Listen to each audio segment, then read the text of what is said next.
साहब, एक भूतिया कहानी। गांव के बाहर पुराने पीपल के पेड़ के पास एक खंडहर जैसी हवेली थी, जिसे लोग एक नंबर साहब की हवेली कहते थे।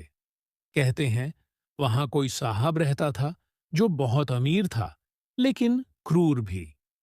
अंग्रेजों के जमाने में उसने गांव वालों पर बहुत जुल्म किए थे। एक दिन अचानक वह गायब हो गया और हवेली वीरान हो गई। तब से उस हवेली के पास कोई जाता नहीं था।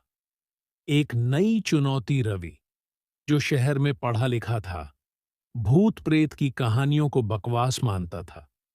गांव लौटने पर जब उसने हवेली की कहानियां सुनी, तो उसने हंसकर कहा, अगर हवेली में भूत है तो मैं वहां रात बिताकर आऊंगा। गांव वालों ने उसे बहुत समझाया, लेकिन रवि जिद पर अड़ा रहा।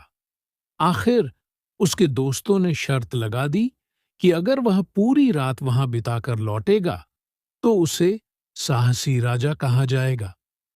रात की शुरुआत रात के 12 बजे रवि अपने हाथ में टॉर्च लेकर हवेली में दाखिल हुआ। अंदर सब कुछ टूटा फूटा था। मकड़ी के जाले, फर्श पर बिखरे हुए पुराने फर्नीचर और एक अजीब सी गंध हवेली को डरावना बना रहे थे। हॉल के बीच में एक पुरानी कुर्सी रखी थी। रवि हंसते हुए उस पर बैठ गया और कहा, कहाँ है तुम्हारा भूत? आओ, मुझसे मिलो। अचानक हवेली में तेज हवा चलने लगी। दीवारों पर लगी धूल उड़ने लगी।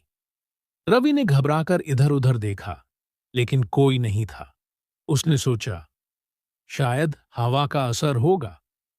डरावनी परछाइयां थोड़ी देर बाद उसे लगा कि सामने की दीवार पर एक परछाई हिल रही है। उसने टॉर्च जलाई, लेकिन वहां कुछ भी नहीं था। तभी उसे लगा कि उसके पीछे कोई खड़ा है। उसने तेजी से मुड़कर देखा, कोई नहीं था। अचानक कुर्सी जिस पर वह बैठा था अपने आप हिलने लगी। रवि डर कर खड़ा हो गया। तभी उसे एक धीमी लेकिन डरावनी आवाज सुनाई दी, तुम यहां क्यों आए हो? रवि की रीढ़ में ठंडक दौड़ गई। उसे यकीन हो गया कि कुछ गड़बड़ है, लेकिन वह अभी भी खुद को समझा रहा था कि यह उसका भ्रम है। साहब का आगमन अचानक दरवाजा जोर से बंद हो गया। दीवारों पर टंगे पुराने चित्र हिलने लगे और फिर एक लंबा, काले कपड़ों में लिपटा अजीब सा आदमी सामने आकर खड़ा हो गया। उसकी आंखें अजीब लाल चमक रही थीं। रवि कांपते हुए बोला, क कौन हो तुम? उस आदमी ने ठंडी आवाज में कहा, मैं एक नंबर साहब हूं।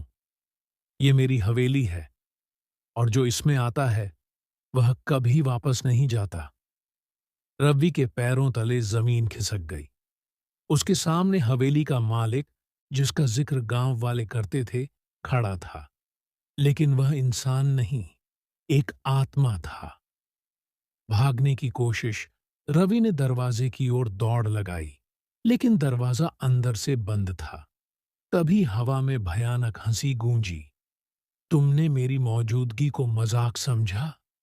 अब यहां से निकलने का कोई रास्ता नहीं। रवि ने खिड़की से बाहर कूदने की कोशिश की, लेकिन एक अदृश्य शक्ति ने उसे पीछे खींच लिया। वह जमीन पर गिर पड़ा। तभी साहब की आत्मा हवा में ऊपर उठने लगी और उसकी ओर बढ़ने लगी। गांव वालों की खोज। सुबह गांव वाले रवि को ढूंढने हवेली पहुंचे। अंदर जाने पर उन्होंने देखा, रवि बेहोश पड़ा था। उसके चेहरे पर गहरे डर के निशान थे।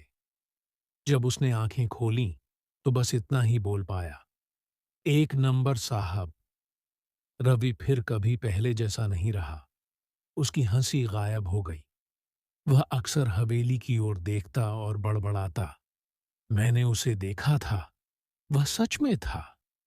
गांव वालों ने फैसला किया कि अब कोई भी हवेली के पास नहीं जाएगा, और इस तरह एक नंबर साहब की दहशत हमेशा के लिए गांव पर छा गई। समाप्त।